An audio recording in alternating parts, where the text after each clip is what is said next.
Hello, everyone. Welcome to Talk Ralph English podcast. Hi, everyone. I am so happy to be here today. It is brilliant to have you. And for everyone watching, in this video, you will learn exactly why mistakes do not matter. Right. And how to just keep going, even on those really hard days. Exactly.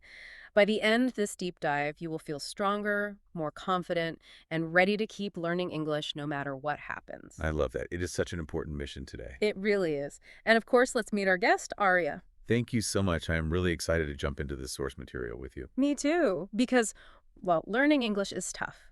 We are looking at a piece called The Heart of the Journey, and it talks about that exact moment when you try to speak English for the first time. Oh, that panic. You spend months studying, you have all the vocabulary in your head. Yeah, you feel totally ready in your bedroom. Right. But then you step outside, you open your mouth to talk to a native speaker, and poof, your mind just goes completely blank. It is the worst feeling. It is like a circuit breaker just trips in your brain. You just stand there. You do, and your heart starts beating so fast, your hands get sweaty. All that perfect English you studied is just gone. Well, but the interesting thing we found in the source material is that this is not a memory problem. No, not at all. It is actually just an emotional hurdle. Your brain is literally reacting to stress. Yeah, so basically when you step up to order a coffee in English, your brain feels the social pressure. And it panics. It totally panics. Your brain has this alarm system, Yeah. and it cannot tell the difference between feeling embarrassed and being chased by a wild animal. Wait, really? It thinks a confused barista is a physical threat. Basically, yeah. So your brain shuts down the complex thinking part, Yeah. the part that remembers English grammar to save energy. Yeah. It wants you to run away, not speak in the perfect past tense. That is just spot on. I mean, it completely changes how you look at the problem. Feeling stuck does not mean you are bad at English. Exactly. It just means your brain is trying to protect you. Huh. And this brings up a really common comparison. People always compare adult learners to babies learning to walk. Right, the baby analogy. I see that everywhere. Yeah.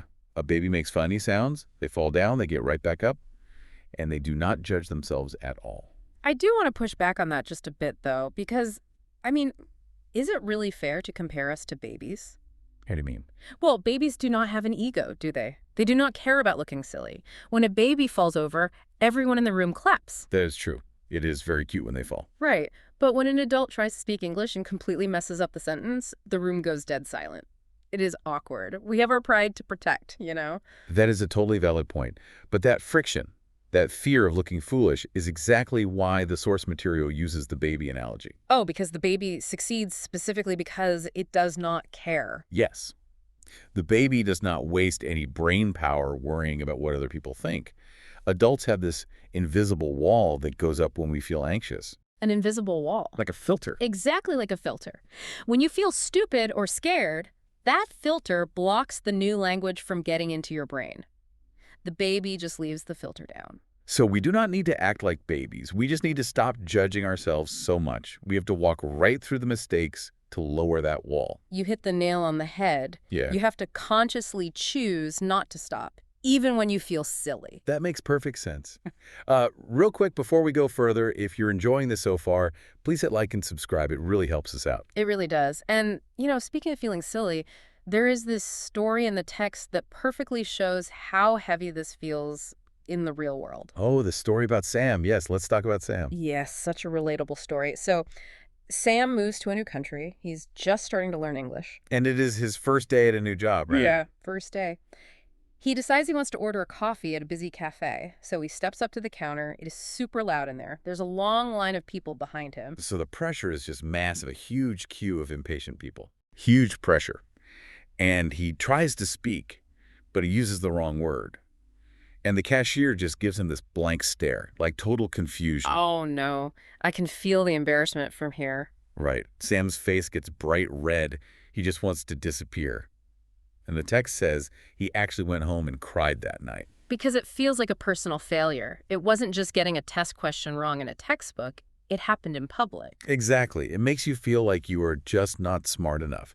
But the most important part of Sam's story is what happens the very next day. Right, because he does not quit. No. He wakes up and he makes a really brave choice. He knows he might fail again, but he goes right back to the exact same coffee shop. Which is brilliant. He orders much slower this time, and the cashier actually smiles and understands him. It is such a small victory, but it is huge for his brain. It reminds me of playing a video game. Oh, how so? Well, think about a really hard level in a game. Your character falls into a pit. You do not just throw the TV in the rubbish bin and say, I am too stupid to play games. No, you just wait a second and respawn. Exactly, you respawn, you start over. But now you know where the pit is, so you jump a bit earlier. Sam just respawned. I love that. When you respawn, the mistake is just data. It is just feedback. Yeah, it separates the mistake from your self-worth. You are not a failure, you just used the wrong vowel. Right. Your only job is to collect the data and try just one more time. But I think we also need to talk about what happens when you try over and over and you still feel stuck. Oh, the plateau. Yes. That is so frustrating. You study for weeks, maybe months, and you feel like you're not getting any better. Your listening still feels slow. The words are not coming out any faster. It feels like you are going nowhere. The source text has a really beautiful way of explaining this. It compares learning English to planting a seed. Yes, the seed analogy. So when you plant a seed in the ground, what do you see for the first few weeks? Nothing. Just a pot of dirt. Exactly, just dirt. If you only look at the surface, you would think the seed is totally dead. You think watering it is a waste of time. But underneath the dirt, in the dark, the seed is working incredibly hard. It is building this massive root system. And that is exactly what your brain is doing when you feel stuck. Your brain is not doing nothing. It is building the roots of the English language. So it is figuring out the grammar, the rhythm of the words, all that stuff behind the scenes. You just cannot see the leaves yet. Right. Feeling stuck is actually a sign of growth. You have to have roots before you can have a plant. That is so comforting, honestly, because learning is never just a straight line going up. Oh, definitely not. It is usually a long, flat line where you feel stuck and then suddenly, boom, you have a good day where everything just clicks. So the big question is, how do we keep building those invisible roots? How do we practice when we cannot see the progress? Well, the text is really clear on this. It is all about consistency, not perfection. Small, tiny steps every single day. Like just speaking one sentence out loud every morning. Something as simple as, today I will try my best. Yes, just one sentence. And the science behind why that works is amazing. Some people compare it to drops of water slowly carving out a river. Right, one drop does nothing, but millions of drops make a canyon. Exactly. But there's another way to look at it that I think is even cooler. It is like laying down tracks for a train in your brain. Laying down train tracks. Okay, explain that to me. Okay, so when you try to speak a new English word, your brain sends a little electrical signal. But the first time you do it, there is no track. The signal has to push through the dirt. It is slow and hard. Like walking through a thick jungle. Yes, but every single time you repeat that word or say that one daily sentence, your brain builds a little piece of track. It wraps the nerve in this special coating to make the signal move faster. Oh, so it is like insulating an electrical wire so the power does not leak out. That is exactly what it's doing. Yeah. So 5 minutes of practice every day is not you failing to speak perfectly. It is you actively building a high-speed railway in your brain. That changes everything. It means my bad practice today is still building the track for tomorrow. Exactly. And this is why you can never, ever compare your English to someone else's. Oh, for sure. Comparison is a trap. When you look at someone speaking perfect, fluent English, you're just looking at their speeding train. Yeah, you do not see the years they spent in the dark, stumbling around, laying down all that heavy steel track. Right. Everyone's brain is different. So building your track takes as long as it takes. That is such a good reminder. Hey, if this is helping you, do not forget to like, share with a friend who is learning English, and subscribe so you do not miss our next episode. Yes, share it. We all need to know we are not alone in this. Definitely. So, okay, we are building our train tracks, but even when the track is there, people are still terrified to actually open their mouths and speak. Oh, the fear of speaking is huge. We talked about the sweating and the fast heartbeat earlier.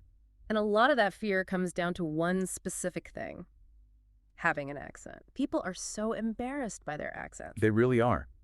Learners often feel like an accent is just a loud, constant mistake. Yeah. Like it is a sign that says, I do not belong here. Yeah, I know people who just mumble or they avoid talking entirely just because they do not want anyone to hear their accent. It breaks my heart. Because the source text gives us a total shift in perspective here. An accent is not a mistake at all. Because it's a superpower. Right. Yes. A superpower. Think about it. Having an accent is absolute proof that you know more than one language. That is true because as adults, our brains are already locked into the sounds of our first language. Exactly. It is biologically very hard to make brand new sounds as an adult. So an accent means you forced your brain to learn a whole new system anyway. Wow. So an accent is not a failure to sound perfect. It is proof of incredibly hard work. It is a badge of honor. It shows everyone that you stepped completely out of your comfort zone. I love that so much. An accent is a medal, not a mistake. And at the end of the day, people do not remember your perfect grammar. They remember how you made them feel. Connection is so much more important than perfection. Absolutely. So if you step up to speak and you feel that fear and your voice starts shaking, what should you do? The text says, let it shake. Use your voice anyway. Let it shake. That is powerful. Being brave with a shaking voice is so much better than staying quiet. It builds more train tracks. Bravery builds the tracks. It does. But look, we have to be real here. Even when you know all this, the brain science, the train tracks, the seed analogy, there are still going to be days that just feel heavy. Oh, absolutely. Days where you try, you make a mistake, and you're just too tired to laugh it off. So what do we do on those really hard days? The text gives us a really simple, gentle phrase for those days. It says, it's okay, try again, I believe in you. It sounds so simple, but being kind to yourself is actually a biological necessity, isn't it? It totally is. If you get angry at yourself for forgetting a word, your stress goes up. And we know what stress does. The invisible wall goes up, the filter blocks the learning. Exactly. Being harsh to yourself literally shuts down the part of your brain you need to learn English. You have to treat yourself like a good friend. And there's a really cool mental trick in the text to help with this. The future self-experiment. I love this one. Okay, so I want you to imagine yourself exactly 1 year from today. Right. And that future version of you has kept practicing. They have made new friends, maybe they got a new job or traveled somewhere amazing, all because they kept learning English. Yes. Picture that future you looking back at you right now on this difficult day. And they are saying, thank you. Thank you for not giving up today. Thank you for building that track when you could not see the train. It just changes everything. The frustration you feel right now is literally the story of your future success. It really is. The struggle is the story. Which leaves us with one final thought to mull over today. We spend so much energy worrying about looking foolish. We are terrified of getting a blank stare from a cashier or having a shaking voice. We run away from the embarrassment. Right. But what if those exact embarrassing mistakes you are so terrified of today?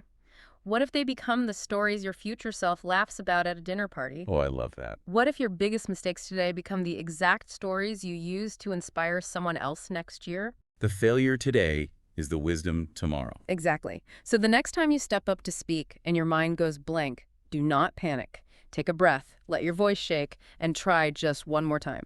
You've got this. You really do. Thanks for watching. Like, share, and subscribe to Talk Ralph English Podcast. Bye, everyone. Keep going.